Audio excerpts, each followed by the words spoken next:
Hyderabad was under the rule of the Nizam. If you know a bit of history, it was under the rule of the Definitely. Nizam, and it was Muslim dominated. I mean, though the majority of the population in Hyderabad state was Hindu, Muslims used to dominate in the administration, military services. I mean, there was widespread discrimination against Hindu subjects, though they were the majority. And also, the Nizam, in collaboration with the Jamindars, who are called as Doras in Telangana, they used to suppress these farmers and the poor peasants and farmers. There were a lot of atrocities in it. There were heavy taxes. Their lands were grabbed, and there was heavy taxation on them. So, in response to all these atrocities, there are sort of a series of revolts broken up, mainly by the communists against both the Nizam and his collaborators. So, the first person to actually start this revolt was a lady called Chakali Ellamma. She belonged to a very backward community. She had around 4 acres of land, which was grabbed forcibly with the local jamindar. So she fought back against the jamindar, refusing to part with her land. And in support of her, all the other communist parties, which was then slowly growing, they started revolting. And so the revolt started spreading to village after village against the Nizam and the Razakars. I mean, against the Nizam and the government of the Nizam, as well as his jamindars who were there. Okay, so why, how, and when did the Razakars come into the picture? So Razakars was started by Qasim Rizvi. Rizvi was a person who was basically from Lucknow. He studied at the Aligarh Muslim University. He migrated later to Hyderabad state and he settled down at Latur, where he worked as a lawyer. Now, around this time, there already was a party called as a Majlis, which was a party that was predominantly based on Islamic ideology, which called for implementation of a Sharia state. And that party was headed by Bahadur Jung, who was an advisor to the Nizam. He headed that Majlis party. Yeah, Now, yeah. in 1944, Bahadur Jung passed away, and this Majlis party fell into disarray. So, you had a lot of factions fighting for the control. So, Razvi already was well connected. Like his father-in-law was a former DSP, so was quite well connected. He had a network of contacts in the government. So he managed to gain control over this Majlis party, and that was then he started building up the Razakars. So there were two reasons for why he built up the Razakars. One was to suppress all the revolts which are breaking out against the Nizam rule by the communists on but the Arya Samajis, the different revolts which are breaking out the Nizam rule. In order to suppress them, he built up the Razakars. That was one of the reasons. And the other reason he built up the Razakars was to make Hyderabad a fully Muslim state. And he had much more larger ambitions. It was not just Hyderabad. He wanted to start with Hyderabad, expand it all over the India. He said, as he stated himself, he wanted the Asaf Jahi flag, that is the flag of the Nizams, to fly on the Red Fort. That was his ultimate ambition. Though he started from Hyderabad, his ultimate ambition was to spread Islamic rule all over India once Hyderabad was successful. So that So is like where a, he started. Yeah, it was kind of a subset of Ghazwa Hind. yeah. So it was one of the earliest examples of Gajwa Hind. Mm, yeah. See, let me tell you, this is what he said. He said explicitly in his own words, not mine. Hyderabad is an Islamic state. Remember, there are 4 crore Muslims in the dominion looking forward to raise us to the throne. Quran in one hand, sword in another hand, march forward, cut our enemies to pieces, establish Islamic supremacy. A Hindu who is a kafir, who worships a stone and a monkey, drinks cow urine, eats gobar, is a barbarian in every sense of the word, wants to rule us. That is what he said. Wow.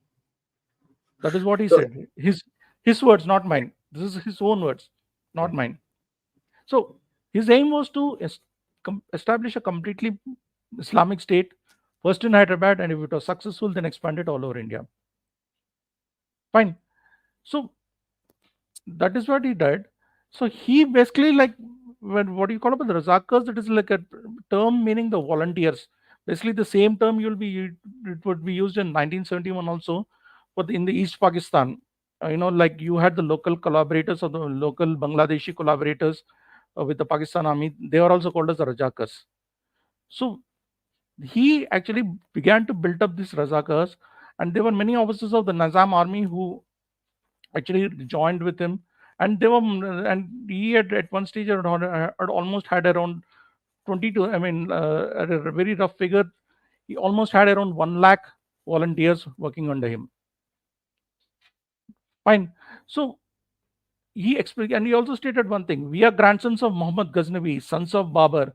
When determined, we shall fly the Asaf Jahi flag on the Red Fort. Again, his statement, not mine. So basically, as per official estimates, around 14-13 villages were raided. So uh, property worth uh, 103 million was looted, and there were around 900 persons killed. This is official. Unofficially, it would be even more. So Definitely, it will be basically, more. Yes. so basically, they were actively assisted by the government officials, the Nizam police, the army, and they used to snatch away the earrings, the Mangal Sutras, the nose rings of the women, and they used to share that loot. I mean, loot amongst them, and they had became a complete law unto themselves in sort of parallel government, and they were supported actively by the government. They didn't just support them; they actually took part in the crime, in their crimes.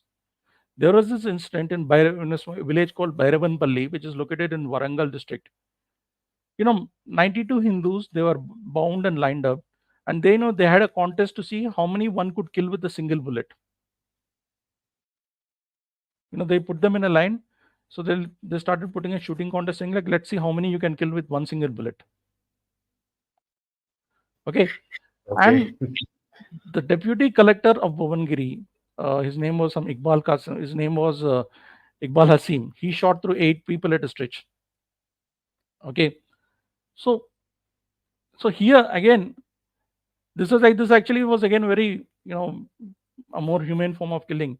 At one place called the village called Kodakandla, which was located in Medak district, they hung 5 Brahmins upside down from a tree and roasted them alive.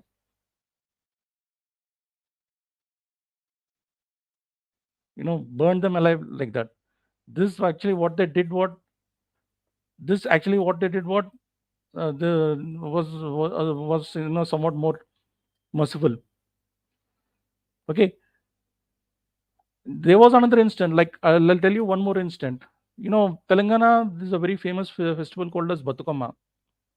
You know, it is this Batukama festival. This comes during Dasara time, which is a sort Okay. of where women actually gather and they dance around a flower stack. A flower stack which is supposed to represent Devi. They dance around that in a circle, singing songs and everything. Right. So yeah, so this festival is very widely celebrated in Telangana region. So there was this town called Wadi. It's a very small town. It's like now a railway junction, which is located in Gulbarga district of Karnataka, where women were celebrating the Batukama. The Rajakas raided that village. They stripped all they raided that particular place. They stripped all the women naked, forced them to do the Batukama naked. Then they killed all the men, and then when these women hid themselves out of shame in the haystack, they burned the haystack. This is like one very infamous incident, right? And they actually would carry out processions in Hyderabad, brandishing swords. They swore to make Nehru board, the Nizam suite, bury Patel and Munshi in the graves. And even there were Muslims who were opposed to the Razakars. There was this journalist called Shoaibullah Khan, who was an editor. He exposed the Razakar atrocities and the Nizam support. He was attacked at a place called Kachigoda in Hyderabad. His hands chopped off and killed. I mean, even the prisons were not safe. Like in the Nizamabad prison, around 123 Hindu inmates were murdered. The Nizam made a tried to show he was very concerned, formed peace committee of Hindus and Muslims. for the benefit of foreign media and his admirers. But the Hindu members in those committees were just rubber stamps. One of those members, Shanta Gopalacharya, who complained about atrocities, he was shot dead. And after that, none of the other Hindu members in this country dared to raise their voice. Nizam, he later claimed that, he was helpless, he was manipulated by Razvi and the Razakars, but he actually funded them very actively. He was not very innocent. And he was using them as like kind of a secret tool for negotiations without the central government. Fact is, without his support, they would not have had such a free run. Though he tried to control Razvi later, he was warned not to step out of line. Okay, so when Operation Polo began and it was apparent that Nizam days were getting over, Razvi tried to flee first. With the help of there was an Australian pilot called John Cotton who was an arms supplier to the Nizam. However, government of India gave orders. The flight took off from Hakimpet and Razvi was stranded. So Rajvi was finally arrested after Polo in 1948 and he was in prison till 1957.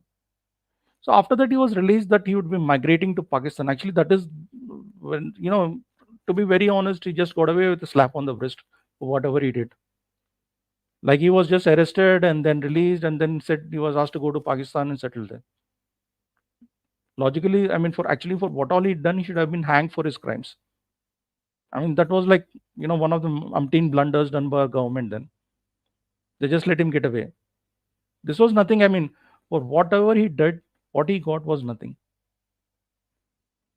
Okay, and that's what. And okay, there is the interesting thing is, after he was released from prison, he actually tried to restart the MIM, but due to effect of Operation Polo, nobody came forward. There people were, nobody wanted to take the risk. It was then a very young lawyer called Abdul Wahab Owaisi who took up the charge. Abdul Wahid Owaisi, who happens to be the grandfather of the current Hyderabad MP. And that is Yeah, how I the can. Majlis party, Yeah. and that is how the Majlis party started. That's how the Majlis party restarted in Hyderabad, and that is how the Ovaisis. There's a reason why so current the Owaisi always doesn't, he always keeps talking negatively about Hyderabad Liberation Day.